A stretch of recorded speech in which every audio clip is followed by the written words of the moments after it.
내용은 금방 눈에 들어오죠. 구약 성경, 모세 율법을 잘 아는 유대인들에게, 유대인 입장에서 한번 잠깐 들어보셔야 돼요. 오늘 본문에 있는 바와 같이 가난한 자와 부자를 차별하는 것은 악한 생각이라는 그런 말씀을 들을 때 사실은요, 그들은 충격을 받습니다. 사실이에요. 왜 그러냐 하면은 구약 성경을 아는 유대인들은 어떤 생각을 가지고 있냐 하면은 하나님의 말씀에 귀 기울여서 순종하면은 복을 받는다라고 믿었어요. 실제로 구약 신명기 28장에 그렇게 나와 있습니다. 구약을 잘 아는 유대인의 기준을 보셔야 돼요. 신명기 28장에 보면은 예전에 저도 어릴 때 막 기도받을 때, 연초에 기도받을 때 목사님들이 이거를 막 붙들고 기도해요. 하나님의 말씀에 귀 기울여서 순종하면은 복을 받는데 어떤 복을 받아요? 들어와도 복을 받고 나가도 복을 받고 몸의 열매와 땅의 열매와 가축의 열매도 복을 받고 바구니에도 복을 받고 창고에 복을 받고 손을 대는 일마다 다 잘 되고 원수들이 한 길로 왔다 7길로 도망하고 제때에 비가 내릴 것이고 머리가 될지언정 꼬리가 되지 않을 거라고, 그렇죠? 이런 복을 받는 거예요. 그럼 아멘이죠? 이걸 부정할 수 있는 사람이 없어요. 유대인들은 이렇게 믿고 있어요. 이 시대 많은 크리스찬들도 그렇게 믿고 있죠. 성경을 보면 예도 많이 있습니다. 아브라함이 그랬고 야곱이 그랬고 다윗이 그랬고 솔로몬이 그랬고 다 복을 받았습니다. 반대로 하나님의 말씀에 귀 기울이지 않고 불순종하면은 저주가 임한다고 생각했어요. 신명기 28장에 그렇게 나와 있습니다. 말씀에 불순종하면은, 신앙생활 잘 못하면은 들어와도 저주를 받고 나가도 저주를 받고 몸의 열매와 땅의 열매, 가축의 열매에도 저주가 임하고 바구니에도 저주가 임하고 창고에도 저주가 있고 손을 대는 일마다 다 망할 것이고 원수에게 쫓겨 한 길로 왔다가 7길로 쫓겨갈 것이고 제때 비도 내리지 않고 가뭄이 임하고 머리가 되지 않고 꼬리가 될 거라, 이런 저주가 임할 거라고 신명기 28장에 기록되어 있습니다. 그러니까 오늘 우리가 같이 읽었는데 구약을 잘 아는 유대인들에게는요, 사실은 다소 충격입니다. 가난한 자와 부자를 차별하는 것은 악한 생각이라는 이 본문 말씀이 충격이에요. 또 게으른 사람은 가난하게 되고 부지런한 사람은 부유하게 된다라고 유대인은 믿었습니다. 실제로. 유대인뿐만 아니라 잠언 10장 말씀에 그렇게 기록되어 있지요. 손을 느리게 놀리는 자는 가난하게 되나 게으른 자는 가난하게 되고 부지런한 자들의 손은 사람을 부하게 만든다. 잠언 10장 말씀에 그렇게 되어 있습니다. 그래서 유대인들이 이 야고보서 2장 말씀, 방금 여러분 읽은 이 본문을 읽을 때는 다소 충격입니다. 이거 뭐야? 신앙생활 잘하면은 부자가 되는 것이고 불순종하면은 저주가 임하는 것인데, 이거는 본문은 무엇입니까? 가난한 자와 부자를 차별하는 것은 악한 생각이라고 그렇게 기록되어 있잖아요. 이거 유대인들은, 모세 율법을 믿는 유대인들은 굉장히 충격이죠. 자, 그래서 하나님의 말씀을 바르게 나누지 않고 교회와 유대인을 나누지 않고 은혜의 복음과 모세 율법을 나누지 않으면은 이런 복과 저런 저주를 여전히 크리스찬 교회의 강단에서 선포하게 되는 것이에요. 왜? 어떤 생각? 꺼내올 만한, 인용할 만한 성경 구절은 너무 많거든요. 가난함과 부유함은 신앙생활의 결과라고 믿으면서. 여러분 그렇게 생각 안 하십니까? 많은 사람들이 그 생각에서 벗어나질 못해요. 벗어나질 못해요. 자, 그런데 예수님 설교에 예수님께서 어떤 설교를 하셨습니까? 예수님 설교에 부자는 지옥불에 떨어졌어요. 거지 나사로는 낙원에 갔습니다. 그렇죠? 신명기 28장에 기록된 율법과 반대입니다. 예수님 설교는. 또 말씀하셨습니다. 예수님께서 누가복음 6장에 너희 가난한 자들은 복이 있나니 하나님의 왕국이 너희 것이기 때문이요. 당시에 유대인 종교 지도자들이 예수님을 좋아할래야 좋아할 수가 없어요. 자기들이 믿고 있는, 신봉하고 있는 율법과 반대거든요. 또 여리고에서 세리의 우두머리인 삭개오라는 사람을 만났는데 그는 매우 부자였습니다. 그는 예수님을 만나고서 회개했어요. 그의 회개의 내용을 보니까 자기가 거짓 곳으로 빼앗은 것이 있으면 돌려주겠다라고 그렇게 시인을 합니다. 부자였는데 이 사람은 하나님 말씀 신앙생활 제대로 하는 사람이 아니라 거짓 고소로 남의 것을 빼앗아 버린 사람이에요. 예수님 만나고 회개했습니다. 그렇기 때문에 가난과 부유함이 신앙생활의 결과라고 믿는 유대인들, 그렇게 생각할 만한 성경적 근거는 분명히 있습니다. 신명기 28장에 있지요. 그렇죠? 잠언 말씀에 분명히 게으르면은 가난하게 되고 부지런하면은 부자가 된다는 말씀도 있습니다. 가난과 부유함이 신앙생활의 결과라고 믿고 있는 구약을 잘 아는 유대인들에게 있어서 오늘 여러분이 함께 읽은 야고보서 2장 말씀, 부자와 가난한 자를 차별하는 것은 악한 생각이라는 이 말씀, 그리고 당시에 예수님을 도저히 인정할 수가 없는 거예요. 왜? 부자는 지옥불에 떨어졌고 거짓 나사로는 낙원에 갔거든요. 이거는 매우 매우 충격적인 사건입니다. 그런 설교를 예수님께서 하신 것은. 지금도 여전히 말씀을 바르게 나누지 않으면은 율법적 시각으로 인생을 분석합니다. 그런 크리스찬 목사들이, 그런 교회가 너무너무 많습니다. 자, 물론 손을 느리게 놀리면 잠언 10장에 있는 것처럼 게으르면은 가난하게 되고 부지런하면은 부유함을 가져옵니다. 왜? 그건 당연하죠. 게으른 사람이 돈을 더 벌 수는 없잖아요. 부지런해야 더 벌죠. 왜 그렇습니까? 인생은 심는 대로 거두기 때문에 그렇죠. 심는 대로. 인생은 심는 대로 거두기 때문에 그래요. 그러면은 가난한 사람은 다 게을러서 가난해졌습니까? 부자는 다 부지런해서 부자 됐습니까? 물론 인생은 심는 대로 거두기 때문에 대부분의 경우는 게으르면은 가난하게 되고 부지런하면은 부유하게 될 수 있지만 꼭 그런 것은 아니라는 거예요. 이걸 인정해야 돼요. 항상 그런 것은 아니에요. 왜? 변수가 있어요. 변수가. 아무리 부지런해도 기회를 얻어야 되고 환경이 맞아야 되고요. 아무리 부지런해도 능력이 있어야 되고 실력이 받쳐줘야 되고, 어떤 사람은 정말 게으른데 상속 재산이 많아요. 그럼 부자 되는 거예요. 어떤 사람은 정말 게으른데 사는 족족 복권이 맞아요. 그럼 부자 되는 거죠. 기회와 환경이 맞아야 되고 능력과 실력이 갖춰져야 되고 너무나 많은 변수가 있어요. 어떤 사람들은 예상하지를 전혀 계산하지 않았는데 어떤 보상금에 의해서 돈을 벌 수도 있고요. 모든 게 잘 나가고 있는데 태풍이 와가지고 그냥 쫄딱 망할 수도 있는 것이고요. 정말 부지런히 살고 부지런히 일을 했는데 사기꾼 친구를 만나가지고 가난하게 될 수도 있는 것이고요. 뭔가 이렇게 업그레이드 될 만한 상황은 아닌데 인생에 정말 은인 같은 사장님을 만나서, 그렇죠? 부유하게 될 수도 있는 것이고요. 대부분은 인생은 심는 대로 거두지만, 그래서 부지런한 사람은 부를 가져올 수 있고 게으른 사람은 가난하게 되지만 항상 그런 것만은 아니다.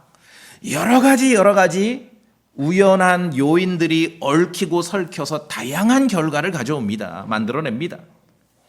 그래서 잠언의 다른 구절에서는 10절에서는 게으르면은 가난하게 되고 부지런하면 부유하게 된다 했는데 다른 구절에서는 전혀 다른 말을 합니다. 잠언 말씀에 22절에는 들어보세요. 부유한 자와 가난한 자가 함께 만나지만 주께서는 그들 모두를 만드신 분이시니라. 누가 만드셨어요? 주님이 만드셨어요. 책임을 물으려면은 아무 유산도 안 남겨준 아버지한테 책임을 물을 일이 아니라 주님께 물어야죠. 왜? 부유한 자, 가난한 자를 모두 만드신 분은 주님이시라고 성경 말씀에 되어 있잖아요. 또한 잠언의 다른 구절에는 신명기 28장과는 전혀 반대의 관점에서도 인생을 분석하는 말씀이 있습니다. 한번 볼까요? 잠언 28장. 잠언 28장.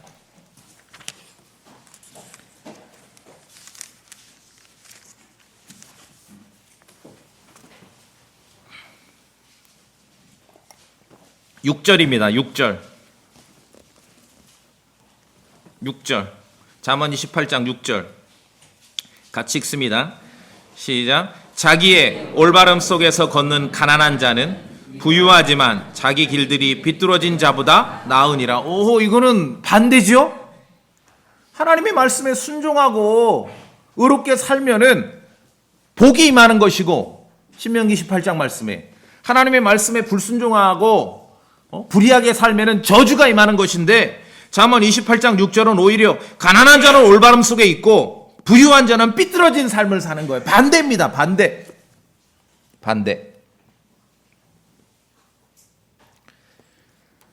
오늘날 그리스도의 복음을 믿는 크리스천들, 그리스도인들, 교회 성도들에게 부와 가난을 말할 때, 오늘 야고보서 2장을 읽을 때 구약을 잘 알고 있고 신명기 28장을 정말 기준으로 삼는 그런 유대인이 받았던 충격처럼, 유대인처럼 그렇게 착각하면 안 돼요.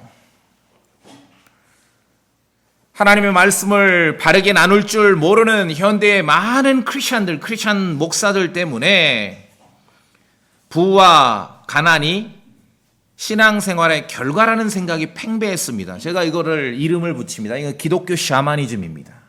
기독교 샤머니즘. 말씀을 바르게 나눌 줄 모르는 목사들 때문에 믿음이 좋아서 부자가 됐고 가난은 믿음 생활 제대로 안 해서 가난하게 됐다는 건 기독교 샤머니즘이에요. 이것은 율법적 시각에서 인생을 분석한 것이에요. 이게 굉장히 심각합니다. 전체적으로도 심각하고 크리스찬 개인에게도 심각해요. 아니, 간단히 생각해 보세요. 돈을 벌려면은 일요일 날 예배당 와서 앉은 게 돈을 더 벌어요. 이 시간에도 돈을 버는 게 더 벌어요. 이게 맞지가 않거든요. 자, 대한민국이 그나마 좀 살만한 국가 중에서는 노인 빈곤율이 1위라 그래요. 우리나라는 나이 먹어가며 점점 이제 가난한 사람이 될 확률이 굉장히 높아요. 40% 이상이 그렇다 하거든요. 그러면 대한민국이 노인 빈곤율이 1위가 이 신앙생활을 못해서 나온 결과입니까? 아니에요. 이거는 그냥 국가 시스템이 그런 것이에요. 국가 시스템이 그런 거예요. 기근이 옵니다. 태풍이 와요. 전염병이 돌아요. 미국처럼 산불이 나요.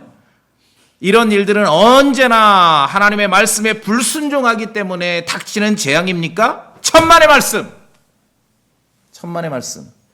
여전히 유대인인 줄 알아요, 자신들이.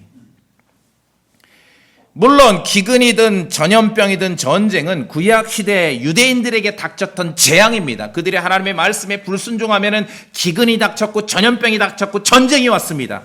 그것은 신명기 28장의 말씀과 같은 맥락이지요. 그런 사람들은 오늘 야고보서 2장을 보면 충격받는 거예요. 가난한 사람하고 부자를 차별하면 안 된다. 이거 차별해야 되는 거 아니야? 유대인의 관점은 뭡니까? 하나님 잘 섬기면 부자가 되는 것이고 잘 못 섬기면 가난하게 되는 것이거든요. 잘 섬기면 복을 받는 것이고 잘 못 섬기면 저주를 받는 것인데 그게 아니라는 거예요. 왜 아닙니까? 들어보세요. 예수님 뭐라고 말씀하셨습니까? 예수님께서 오셔서 말씀하신 그 진리의 내용은 모세 율법만 붙들고 살던 사람들에게는 충격입니다. 예수님께서 마태복음에서 하늘에 계신 너희 아버지, 그분께서는 자신의 해를 태양 악한 자들과 선한 자들 위에 떠오르게 하시고, 이 말씀으로 신명기 28장은 깨진 거예요. 하늘에 계신 너희 아버지, 그분께서는 자신의 해를 악한 자들과 선한 자들 위에 떠오르게 하시고 비를 의로운 자들과 불의한 자들 위에 내려주시느니라. 신명기 28장은 말씀에 순종해서 복이 임하면 제때 비가 내리거든요. 말씀에 불순종해서 저주가 임하면 비도 안 오거든요. 기근이 와버리는데 예수님께서는 지금 달리 말씀하시는 거예요. 하늘에 계신 너희 아버지, 그분께서는 자신의 해를 악한 자들과 선한 자들 위에 떠오르게 하시고 비를 의로운 자들과 불의한 자들 위에 내려주시느니라. 지난주에 우리 지역에 폭설이 왔는데 폭설 오면은 좋아요, 나빠요? 크리스찬 안 크리스찬 가리고 오나요? 크리스찬 집 앞에는 깨끗하고 믿지 않는 사람 앞에는 더우고. 하나님께서 하시는 일은, 하나님 아버지께서 하시는 일은 하나님께서 창조하신 것들 위에는 하나님께서 그냥 많은 긍휼을 베풀어 주시는 것이에요. 이 땅에는 의로운 자도 있고 불의한 자도 있고, 이 땅에는 악한 자도 있고 선한 자도 있는데 그들도 먹고는 살아야지요. 그래서 햇볕 비춰주는 것이고 비를 내려주시는 것이에요. 하나님께서는 당신이 창조하신 것들에다가 많은 긍휼을 베푸십니다. 자, 우리 크리스찬은 그러면 어떻게 정리해야 됩니까? 구약시대 유대인들에게 주신 율법과는 달리 오늘 그리스도의 복음을 믿는 교회의 성도들, 크리스찬들에게는 부와 가난, 부자와 가난한 자에 대한 단일한 법칙이나 공식은 없습니다. 어떻다고요? 단일한 법칙이나 공식은 없습니다. 그럼 어떻습니까? 어떤 크리스찬에게는 여러 가지 요인이 작용해서 가난할 수 있고요. 어떠한 크리스찬에게는 여러 가지 요인이 작용해서 부유할 수 있습니다. 구약의 유대인들처럼 단일한 법칙이나 공식 없어요. 이건 기독교 샤머니즘이에요. 예배당은 빠지지 않고 열심히 나오는데 직장 생활하거나 사업을 하는데 세상 사는 지혜가 부족해. 그럼 부자가 되기 어렵지요. 예배당은 빠지지 않고 열심히 나오는데 밖에 나가서 뭘 해야 되는데 실력과 능력이 없어. 그럼 부자가 되기 어렵죠.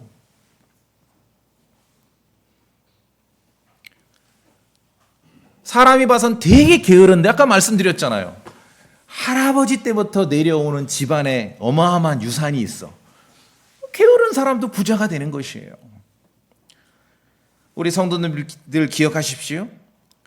신명기 28장이나 구약에 몰입하고 있던 유대인들과는 달리 크리스찬들, 교회 성도들에게는 부유함과 가난에 대한 단일한 법칙이나 공식은 없습니다.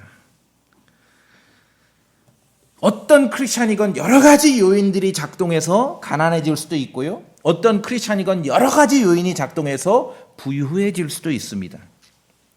만약에 가난한 자와 부자를 차별하는 것은 악한 생각이다. 구약의 율법적 시각으로 세상을 보고 교회를 보고 크리스찬을 본다면은 율법에 근거한 기독교 샤머니즘이 맞다면은 교회에는요 단 한 명의 가난한 사람도 있어서는 안 돼요. 만약에 교회에 누가 예수님 믿는 사람인데 가난해, 그럼 회개해야 돼요, 그 사람은. 신명기 28장의 근거에 의하면은. 그리고 가난한 사람은 어디에 있습니까? 다 예배당 바깥에 타락한 세상에 타락한 크리스천들에게만 가난이 임해야 돼요. 신명기 28장이 맞다면은. 그래서 말씀을 바르게 나누는 것, 율법과 은혜의 복음을 나누는 것, 유대인과 교회를 나누는 것은 너무너무 중요해요. 이게 단지 그냥 뭐 어떤 건전한 교리를 이론적으로 아는 게 아니라 실제적으로 세상을 살아가는 관점을 바꿔주는 것입니다. 자, 들어보세요. 사도행전을 보니까 사도시대, 사도 바울이 활동하던 시대에 큰 기근이 임했습니다. 그래서 여러분 잘 아시는 대로 예루살렘에 남아있는 성도들에게 가난이 임했어요.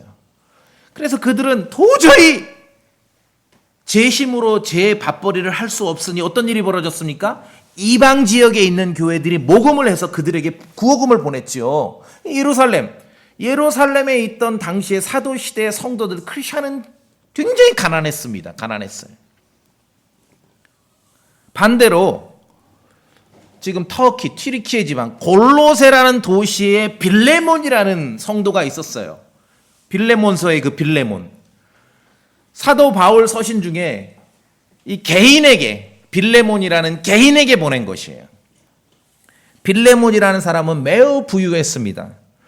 종을 두고 살 만큼 부유했습니다. 그의 종 중에 오네시모라는 사람이 도망을 갔는데 그냥 도망간 게 아니라 빌레몬의 돈을 훔쳐서 도망갔거든요. 그런데도 빌레몬은 지장 없어요. 그 정도로 부유했습니다.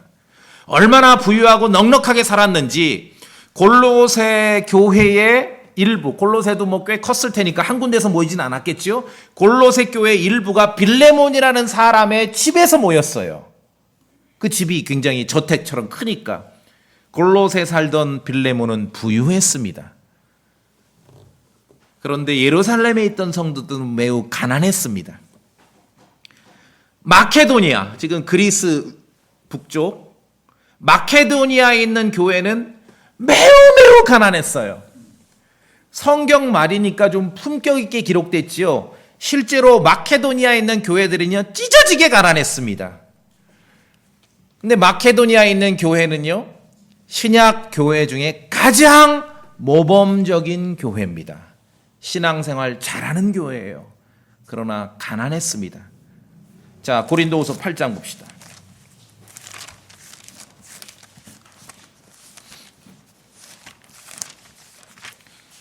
고린도후서 8장.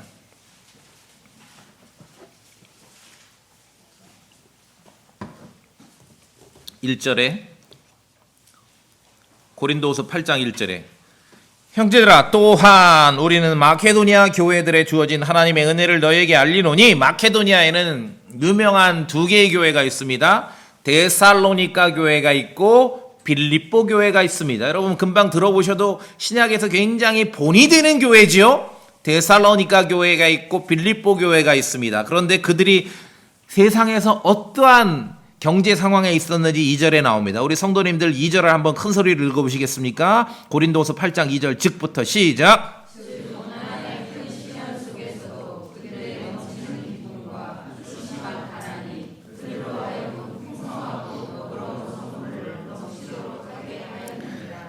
가난한 예루살렘 교회를 위해서 구호금을 모았다 그 뜻인데 2절에 보니까 그들은 어땠는가?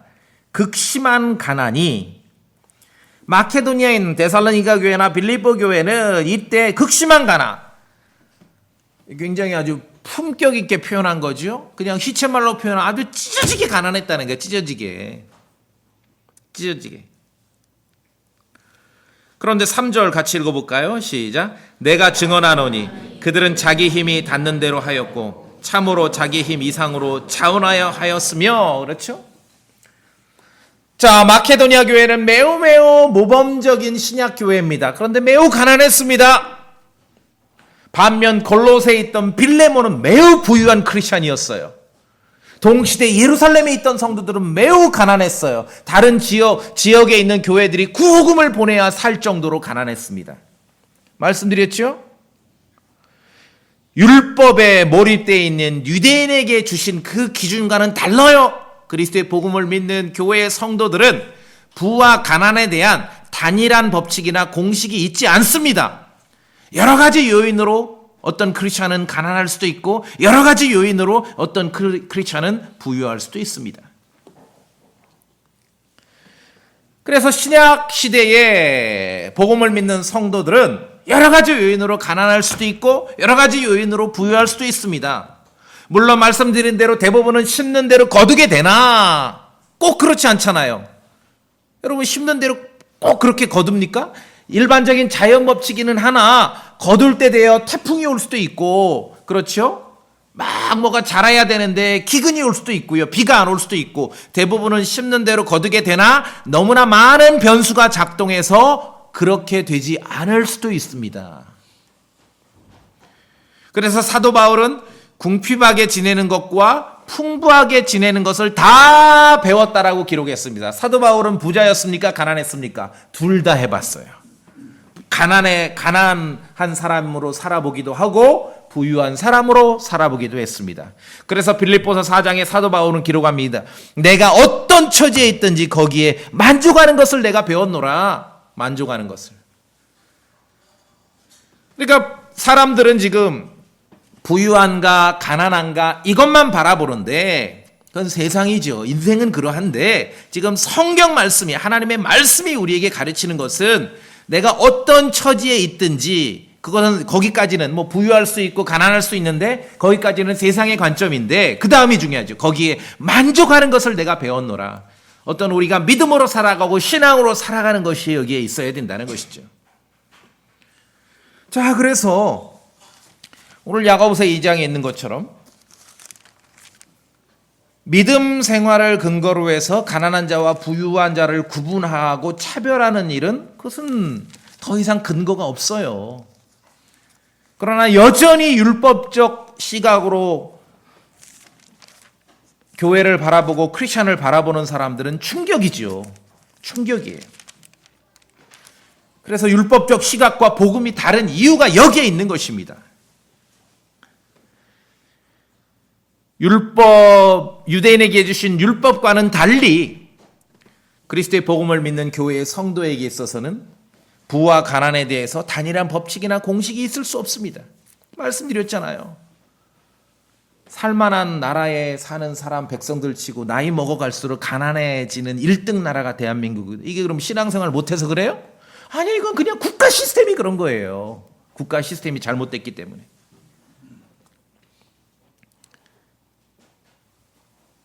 그래서 교회의 일은, 그럼 성경이 가르치는 크리스천 교회의 일은 무엇인가? 교회의 일은 가난과 부유함을 분석해서 가난한 자와 부유한 자를 차별하고 구분하는 일이 아닙니다. 그것은 교회가 할 일이 아니에요. 주께서 말씀하신 대로 늘 우리와 함께하는 가난한 사람을 기억하는 것이죠. 기억하는 것이죠. 그리고 교회 할 일은 좋은 것으로, 내가 가지고 있는 좋은 것으로 다른 사람과 나누는 그 커뮤니케이션, 이 커뮤니케이션이라고 말씀드렸습니다.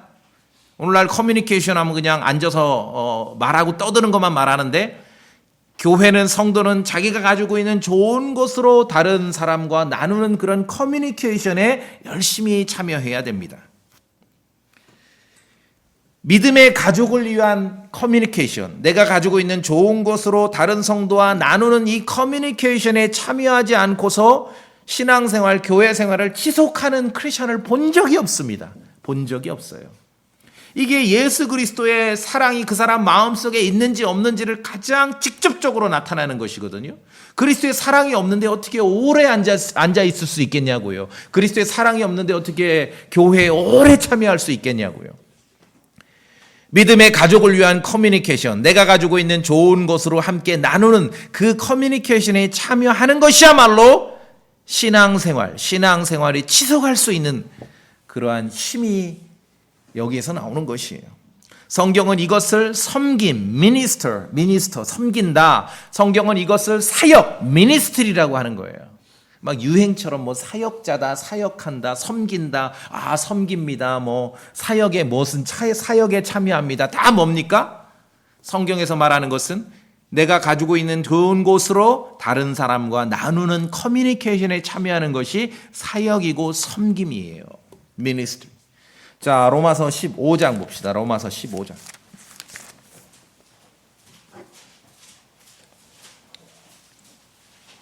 로마서 15장.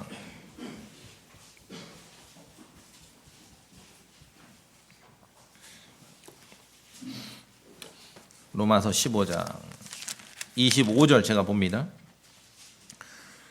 그러나 지금 내가 성도들을 보이십니까? 섬기기 위해, 이게 미니스터. 사역한다 그 뜻이죠. 예루살렘으로 가노니. 왜 가요, 예루살렘으로? 아까 말씀드렸잖아요. 예루살렘에 있는 성도들은 당대에 굉장히 가난했다. 26절. 이는 예루살렘에 있는 가난한 성도들을 위해. 그럼 예루살렘에 있는 성도들은 다 말씀에 불순종하고 저주받은 사람들이에요. 말할 수 없어요. 그렇게 말해서는 안 되는 것이죠. 여러 가지 이유로 가난에 임할 수도 있고 여러 가지 이유로 부유함에 임할 수도 있는 것이죠. 이는 예루살렘에 있는 가난한 성도들을 위해 얼마를 기부하는 일이 마케도니아와, 또 마케도니아 나오네요. 데살로니가 교회와 빌립보 교회, 아가야 사람들, 아가야엔 고린도 교회가 있고, 마케도니아는 고린도후서 8장에 보니까 굉장히 가난했어요. 시쳇말로 아주 찢어지게 가난했어요. 그런데 자기들도 예루살렘에 있는 성도들을 위해서 기부합니다.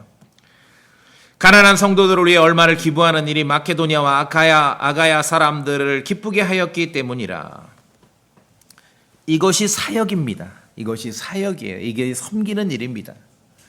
자, 그래서 교회가 할 일은 어떤 신앙생활의 결과인 것처럼 가난과 부유함을 분석하는 일이 아니라 그냥 존재할 수 있습니다. 어떤 성도는 가난할 수 있고 어떤 성도는 부유할 수 있습니다. 그럼 게을러서 가난한 게 아니에요. 게을러서 가난할 수도 있지만 여러 가지 일들이 복합적으로 작용해서 가난할 수 있고 여러 가지 일이 복합적으로 작용해서 부유할 수 있어요. 그것은 그냥 벌어지는 일들이에요. 그럼 교회가 할 일은 뭡니까? 자신이 가지고 있는 좋은 것들을 다른 사람과 함께 나누는 커뮤니케이션에 참여하는 것이에요. 이게 교회가 할 일이지요.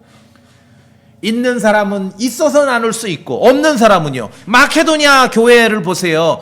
자기들도 가난한데 또 가난한 예루살렘 교회를 위해서 모금을 한 거예요. 있는 사람은 있어서 나눌 수 있고 없는 사람은 없어서 나눌 수 있고 이게 교회가 할 일이지요. 이러한 섬김과 사역에는 강요나 강제가 있을 수 없습니다. 이러한 섬김과 사역에는 억지로 하는 일이 있을 수 없습니다. 자원하는 마음으로 하는 것이죠. 성경 기록이 그렇게 알려줍니다. 하나님께서는 즐거이 내는 자를 사랑하신다고 말씀하고 있습니다. 이러한 섬김과 사역을 위해서 또 좋은 것을 함께 다른 성도와 나누는 커뮤니케이션에 참여하기 위해서 교회 성도는 덜어는 가난할 수도 있고 덜어는 부유할 수도 있는 것이에요. 100%다 부유해. 아무것도 필요한 게 없어. 다 부유해. 그러면은 성경에 신약 성경에 기록된 대부분의 말씀은 필요가 없어요. 실행 불가. 할 필요가 없지요. 자, 이러한 섬김과 이러한 사역을 위해서 내가 가지고 있는 내가 더 가지고 있는 사람이건 덜 가지고 있는 사람이건 내가 가지고 있는 좋은 것을 다른 사람과 나누는 커뮤니케이션에 참여하도록 하기 위해서 역사적으로 보더라도 성경에 보더라도 교회 성도는 덜어는 가난할 수 있고 덜어는 부유할 수 있습니다. 그 결과를 두고 다시 말씀드립니다. 저 사람은 게으르고 신앙생활 못해서 가난해. 저 사람은 열심히 예배당도 오고 충성 봉사하고 11조도 열심히 하니까 부유해. 그런 말 할 수 없다는 것이죠. 그것은 신명기 28장을 의탁했던 유대인들의 관점이에요. 우리는 율법으로 신앙생활하는 사람들이 아니라 그리스도의 은혜의 복음으로 신앙생활하는 사람들이거든요. 그런데 여전히 기독교 샤머니즘, 여전히 유대인처럼 신명기 율법을 인용하면서 믿음 좋으니까 록펠러처럼 부자가 됐다 이렇게 가르치는 사람들, 그 기독교 무당들이 무당들, 기독교 샤먼 무당들, 말씀을 바르게 나누지 않는 사람들. 어머니가 열심히 기도하고 신앙생활 열심히 했더니 아이들이 다 잘 돼서 다 서울대 가요. 그럼 서울대는 100% 크리스찬만 가야 돼요. 근데 크리스찬 아닌 사람이 더 많아요. 근데 그렇죠? 이단도 많이 가요. 이단도. 기독교 샤머니즘이. 제가 말씀드렸죠? 우리는 율법의 기준으로 이 땅의 부와 가난을 말하면 안 돼요. 더 이상. 그냥 있을 수 있어요. 여러 가지 이유로. 그것을 목사가 다 분석할 수 없어요. 개인의 삶의 그 복합적인 이유들을. 그냥 그렇게 결과가 나올 수 있어요. 여러 가지 이유로 가난에 이를 수도 있고 여러 가지 이유로 부유함에 이를 수도 있어요. 그럼 그 상황 속에서 우리가 그리스도의 복음을 믿고 신앙생활하는데 어떻게 하는가? 커뮤니케이션에 참여하라는 것이죠. 이게 성경이 우리에게 가르쳐주는 것이에요. 이것이 섬김이고 사역이라고 말하고 있는 것입니다. 자, 그래서 신약시대의 교회 성도들에게는 율법을 믿던 유대인들처럼 어떤 단일한 법칙이나 단일한 공식으로서 부유함과 가난함을 말할 수 없다는 것입니다. 꼭 기억하십시오. 여러 가지 요인으로 가난에 이를 수도 있고 여러 가지 요인으로 부유함에 이를 수도 있어요. 가난하다고 해서 급하게 부자가 되려고 애쓰지 말고 부유하다고 해서 내가 가진 재물을 신뢰하지도 말아야 하는 것이에요. 디모데전서 6장 8절 말씀에 먹을 것과 입을 것이 있으면 우리가 그것으로 만족할 것이니라. 일단은 먹잖아요. 그렇죠? 입잖아요. 먹을 것과 입을 것이 있어요. 만약에 이것도 안 되는 교회 성도가 있다면 반드시 교회에서 같이 부담을 해야죠. 홈리스, 집 없이 거리에서 잠자던 사람에게 행복이 뭘까? 노숙하던 사람에게 행복이 뭐냐면요, 아침에 눈을 떴는데 지붕이 있는 데서 잠을 자는 거예요. 내가 지난밤에 지붕이 있는 데서 잤어. 이게 행복이래요. 집 없는 사람에게 행복은 아침에 눈을 떴는데 따뜻한 커피 한 잔이 내 손에 들려지는 것, 그게 행복인 것이에요. 먹을 것과 입을 것이 있으면 우리가 그것으로 만족할 것이니라. 또 디모데전서 6장 10절 말씀에 돈을 사랑함이 모든 악의 뿌리이기 때문이라. 돈을 사랑함이, 돈이 모든 악의 뿌리가 아닙니다. 돈을 사랑하는 그 우리의 마음, 돈에는 잘못이 없어요. 돈을 사랑하는 내 마음이 잘못이 있는 것이죠. 가난하다고 해서 급하게 부자가 되려고 애쓰지 말며 부유하다고 해서 재물을 신뢰하지도 말아야 합니다. 신약교회 성도들은, 그리스도의 복음을 믿는 성도들은 이미 여러 가지 요인으로 가난할 수도 있고 여러 가지 요인으로 부유할 수도 있습니다. 그런 사람들이 모여서 신앙생활하고 교회를 이룰 때 주님께서 뭐라고 말씀하시는 거예요? 서로 섬기고 사역하라는 것이죠. 자기가 가지고 있는 좋은 것들로 나눌 수 있는 커뮤니케이션에 참여하라는 것이죠. 마케도니아 교회는 굉장히 가난했는데 또 가난한 예루살렘 교회를 위해서 기부금을 모은 거예요. 그게 바로 커뮤니케이션입니다. 자, 그래서 단일하게 이 기독교 샤머니즘을 외치는 자들처럼 단일하게 부와 가난을 공식처럼 말해서는 안 된다는 겁니다. 안 된다는 거예요. 예수님께서는 설교하셨습니다. 재물을 가진 자들이 하나님의 왕국에 들어가기가 어렵다고 말씀하셨어요. 근데 그것만이 진실이 아닙니다. 예수님 제자 중에는 예수님께서 십자가에서 죽으신 이후에 그분의 몸을 자신의 새 무덤에 안치했던 요셉이란 사람도 있어요. 아리마대 요셉. 성경은 그가 부자라고 기록합니다. 그럼 재물을 가진 자들은 하나님의 왕국에 들어가기가 어렵다고 말씀하셨는데 예수님 자신의 시신을 무덤에 안치한 아리마대 요셉은 걔는 예외고 그래요? 아니, 이럴 수도 있고 저럴 수도 있는 것이에요. 니고데모도 굉장히 부유한 사람이었습니다.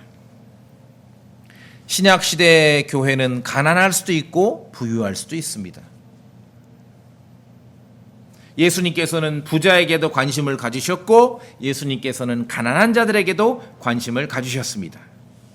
특히 어떤 가난한 과부의 살림살이와 신앙생활을 살피셨듯이 가난한 사람에게 더욱더 관심을 갖고 계신 것입니다. 부유한 자는 부유한 자에게 주시는 주의 말씀에 더더욱 관심을 가지셔야 되죠. 세상에 좋은 것을 가지고 있으면서 형제의 궁핍한 것을 보고도 마음을 닫으면 하나님의 사랑이 그에게 없다라고 성경은 가르치는 것입니다. 그래서 이 커뮤니케이션, 무엇을 땅 팔고 집 팔아서 다 내놔라 그게 아니라 그냥 내가 가지고 있는 좋은 것을 다른 사람과 나눌 수 있는 그 마음, 그 하나님의 사랑, 커뮤니케이션, 그것이 있느냐 없느냐죠. 자, 디모데전서 6장 봅시다.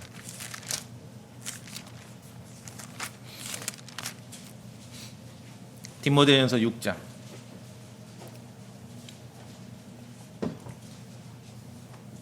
17절 저랑 같이 읽어볼까요? 디모데전서 6장 17절 이 세상에서 시작. 이 세상에서 부유한 자들에게 명하여 그들이 마음을 높이지 말고 확실하지 않은 재물을 신뢰하지도 말며 오히려 살아계신 하나님 곧 우리에게 모든 것을 풍성히 주사 누리게 하시는 분을 신뢰하게 하고. 그러니까 어떤 사람은 여러 가지 이유로 부자일 수 있어요. 제가 볼 때 아리마대 요셉이 부지런해서 부자 됐겠어요? 물려받은 게 많으니까 부자가 됐지요. 부유할 수 있어요. 그냥 부유한 사람으로 교회에서 만날 수 있고 여러 가지 이유로 가난할 수 있어요. 가난한 사람으로 교회에 만날 수 있어요. 그런데 부유한 사람에게는 특히 오늘 17절 그 재물 신뢰하지 말라는 거죠. 살아계신 하나님을 신뢰하라는 거죠. 재물을 주신 목적이 뭡니까? 누리게 하시는다. 누리게. To enjoy예요. 즐길 줄을 알아야 돼요. 하나님께서 우리 삶에서 여러분에게 주시는 좋은 것들이 있어요. 좀 즐길 줄 알아야 돼요. 그러니까 막 버는 일에만 몰입하지 마시고 벌었으면 좀 재미있게 쓸 줄도 알아야 돼요. 옛날에 그 미국의 그 그러니까 할머니 이름이 금방 생각이 안 나는데 어떤 마을에서 실제 있었던 일이에요. 어떤 마을에서 정말 우리로 치면은 기초생활 수급자처럼 사시던 홀로 사는 할머니가 돌아가셨어요. 근데 마을 사람들이 이렇게 대신 장례를 치르기 위해서 이제 그 할머니 집을 이렇게 가서 정리를 하고 하는데 깜짝 놀란 거예요. 막 그 장롱 안에 뭐 밑에 벽장 안에 베개 속에 막 이불 속에 막 달러가 어마어마한 거예요. 달러가 엄청나게 모으고 살았어요. 이 할머니는. 근데 거지처럼 사는 거예요. 그러다 살다 돌아가셨어요. 자, 여러분 뭐라고 돼 있습니까? 확실하지 않은 재물을 신뢰하지 말고 모든 것을 풍성히 주셔서 누리게 하시는 분을 신뢰하라. To enjoy. 여러분에게 좋은 걸 주셨죠? 누리라는 거예요. 누리라는 거예요. 누리라는 거. 이게 보니까 잘은 몰라도 이 나라 경제도 마찬가지더라고요. 모든 사람이 우리는 저만 해도 여러분 그렇지 않습니까? 열심히 벌어서 차곡차곡 저축해라. 버는 목적이 뭐냐면 쌓아놓으려고 버는 거예요. 그렇죠? 그러면 경제가 안 돌아간다며요. 어떻게 해야 돼요? 쓸 줄 알아야 돼요. 좀 쓸 줄 알아야 돼요. 자, 18절 어떻게 쓰는가 같이 읽읍시다. 18절 시작. 또 선을 행하게 하며 선한 일들에 부유하고 베풀기를 좋아하며 기꺼이 나눠주게 하라. 그렇죠? 기꺼이 나눠주게 하라. 이게 커뮤니케이션. 현대인들이 말하는 커뮤니케이션하고 의미가 다르죠? 성경에서 말하는 커뮤니케이션은 내가 가지고 있는 좋은 것들을 다른 사람과 나눌 줄 아는 거. 그게 커뮤니케이션이에요. 커뮤니케이션을 할 만한 마음을 가진 성도들이 있을 때 교회는 재밌어요. 어떤 강요와 강제가 없고 재밌는 것입니다. 부유한 자는 부유한 자대로 하나님의 말씀에 순종하고 가난한 자는 가난한 자대로 하나님의 말씀에 순종하는 것이에요. 자꾸 뭘 분석하면 안 돼요. 신앙적으로. 내가 뭐 게을러서 내가 신앙생활을 못해서 이렇게 없이 사는가. 그렇게 분석할 이유가 없어요. 성경적으로. 율법에 근거하지 않고서. 우리가 복음 안에 있는 성도들은 내가 뭐 열심히 신앙생활했고 예배당도 안 빼먹고 11조도 꼬박꼬박 했더니 이렇게 여유롭게 사는가. 그렇게 분석할 필요가 없어요. 그냥 여러 가지 이유로 부유한 사람이 성도가 되는 것이고 여러 가지 이유로 가난할 수 있는 사람도 성도가 될 수 있는 것이에요. 그 상황 속에서 교회가 어떻게 살아가야 되는지 그걸 알려주는 거예요. 성경은. 그래서 오늘 현대 교회, 기독교에서 벌어지는 정말 나쁜 일은 율법에 몰두하는, 특히 신명기 28장에 몰두하는 유대인처럼 부자와 가난한 자를 차별하고 구별하는 그런 일들입니다. 왜 그렇습니까? 율법의 시각에서 보면은, 유대인의 시각에서 보면은 하나님 말씀에 순종하고 잘 살면 복을 받고, 율법의 시각에서 보면은, 유대인의 시각에서 보면 하나님의 말씀에 불순종하고 불의하게 살면은 저주를 받거든요. 다시 한번 읊어드려요. 아멘 했거든요. 막 신년 초에 어느 목사님이 내 머리에 이 아들을 복을 주시고 들어가도 복을 받고 나가도 복을 받고 몸의 열매와 땅의 열매와 가축의 열매도 복을 받고 바구니에도 복을 받고 창고에도 복을 받고 손을 대는 모든 일에 복이 임하고 원수가 한 길로 왔다 일곱 길로 도망가고 제때 비가 내리고 머리가 될지언정 꼬리가 되지 않도록. 그러면 아멘 하셔야죠. 그런 건 없습니다. 복음을 믿는 크리스천들에게는 다양한 요인들이 얽혀서 부유할 수도 있고, 복음을 믿는 크리스천에게는 다양한 요인들이 얽혀서 가난할 수도 있습니다. 그것을 단일한 법칙으로 말할 수 없어요.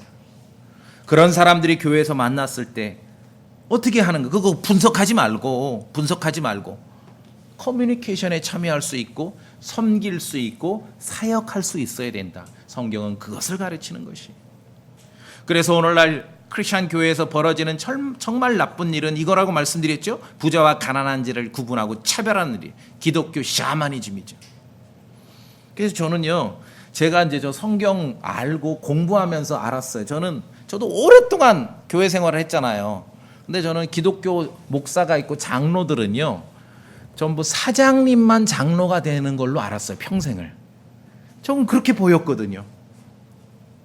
사장님들만 장로님이 될 수 있다라고 생각을 했어요. 근데 그게 아니에요. 그게 아니에요. 그런 생각은 정말 잘못된 생각이죠. 만약에 그러니까 야고보서 오늘 읽은 말씀이 율법적 시각으로 바라봤던 유대인들에겐 충격이라고 말씀드렸죠. 그런데 솔직하게 나보고 성경 무시하고 나보고 개인적으로 선택하라 그러면은 나도요, 저도 좋은 사람들만 골라서 교회하고 싶어요. 그게 인간의 본성이지요. 그러나 그렇게 하면 안 되지요. 우리는 하나님의 말씀에 순종해야 돼요. 하나님의 말씀에 순종하되 말씀을 바르게 나누어서 순종해야 됩니다. 아무거나 가져와서 그냥 신명기 28장 가지고 와서 그냥 그렇게 하면 안 되지요. 눈에 보이는 세상이 전부라면은 그냥 그렇게 말씀 무시하고 막 해도 되겠죠. 그래야 실속이 맞죠. 그러나 그렇지 않다는 것입니다. 성경은 복음을 믿는 크리스천들에게 가난과 부유함에 대해서 전혀 다른 사실을 알려줍니다. 자, 야고보서 2장 본문으로 오늘 다시 갑니다. 5절 봅니다. 5절 다시 읽습니다. 야고보서 2장 본문 5절 제가 봅니다. 내 사랑하는 형제들아 귀를 기울이라. 여러분 귀를 기울여 보세요. 하나님께서 이 세상에 가난한 자들을 택하사 어떻게 하십니까? 믿음에 부유하게 하시고. 어떻게 부유하게 하셔요? 믿음에. 가난한 자들을 택하사 예수님 잘 믿고 교회 생활 잘하면 부자 된다, 그게 아니라 믿음에 부유하게 하시고. 어디서 부유하게 되는 겁니까? 믿음에서. 믿음 안에서. 이 세상에서나 또는 교회 크리스천들도 마찬가지입니다.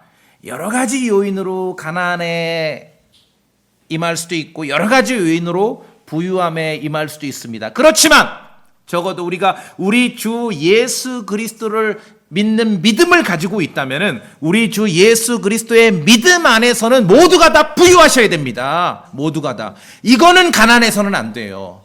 그리스도의 믿음 안에서는 부유하셔야 돼요. 영적인 일들을 말하는 것이죠. 왜냐하면 우리의 인생의 결산은 사람들 앞에서가 아니라 하나님 앞에서 결산이 되는 거거든요. 세상에서 부유하다고 해서 믿음 안에서도 부유한 사람이 아니에요. 이 도시에서 최고 부유할 수는 있지만 믿음 안에서는 너무나 찢어지기 가난할 수도 있는 것이거든요. 우리가 신앙생활하는 힘은 바로 여기에 있는 것입니다. 하나님께서 이 세상에 가난한 자를 택하사 믿음에 부유하게 하시고 믿음에서 부유하는 것이에요. 여러 가지 요인으로 세상에서는 가난에 임할 수도 있습니다. 물려받은 거 하나도 없고, 그렇게 온 세상이 조상님으로부터 받은 것도 많다 하던데 나는 뭔가 저주받은 집안인가 인생인가, 그럴 수는 있지만 적어도 믿음 안에서는 우리가 부유한 사람으로 살아가야 하는 것이, 주님께서 우리에게 보여주시는 것은 이 부분이에요. 주 예수 그리스도의 은혜를 우리가 말하죠. 주님의 은혜가 임하길 원합니다. 도대체 우리 주 예수 그리스도의 은혜가 뭡니까?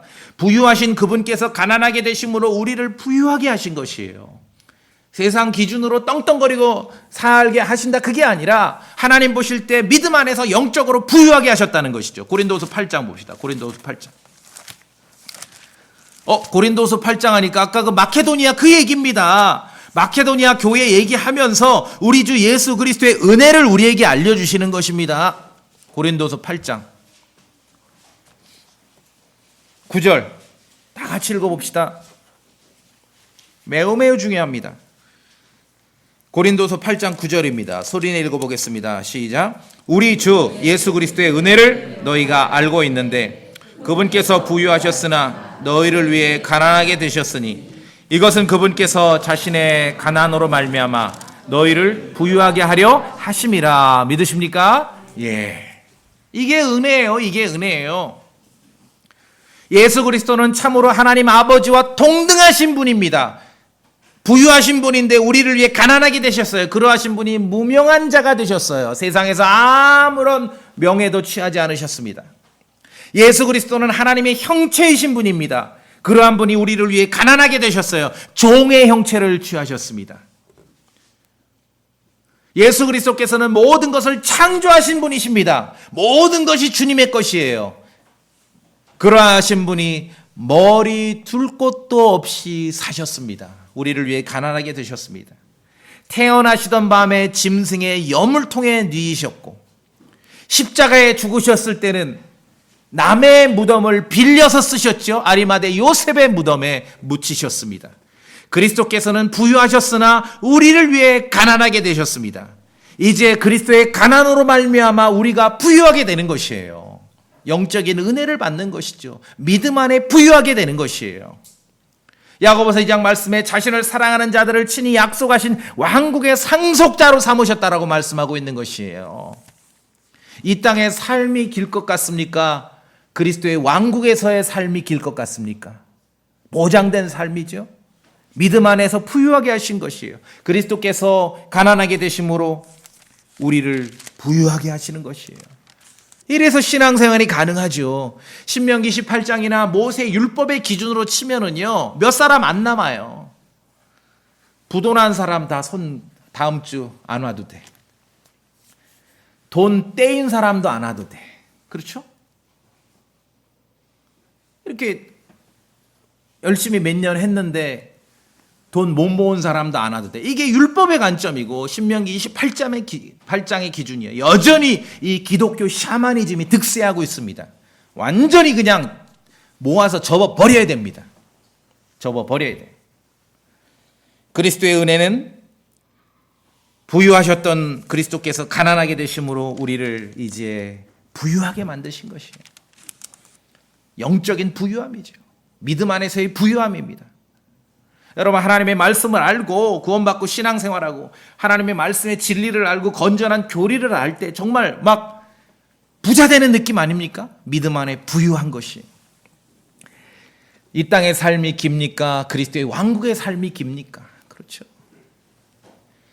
세상에서는요, 여러 가지 요인으로 가난할 수도 있고요. 세상에서는요, 여러 가지 요인으로 부유할 수도 있습니다. 저에게 물어도 이거 다 제가 분석 못하고 통제 못합니다. 각자 너무너무 많은 요인으로 부와 가난을 만드는 것이죠.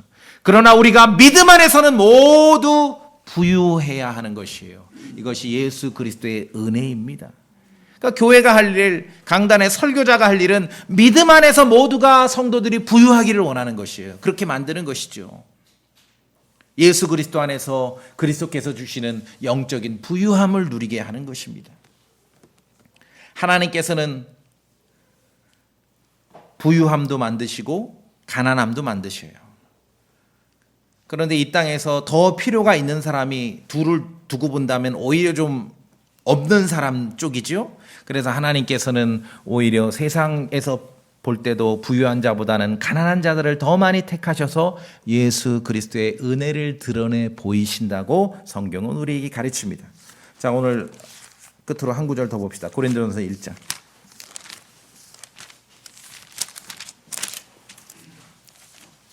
(26절)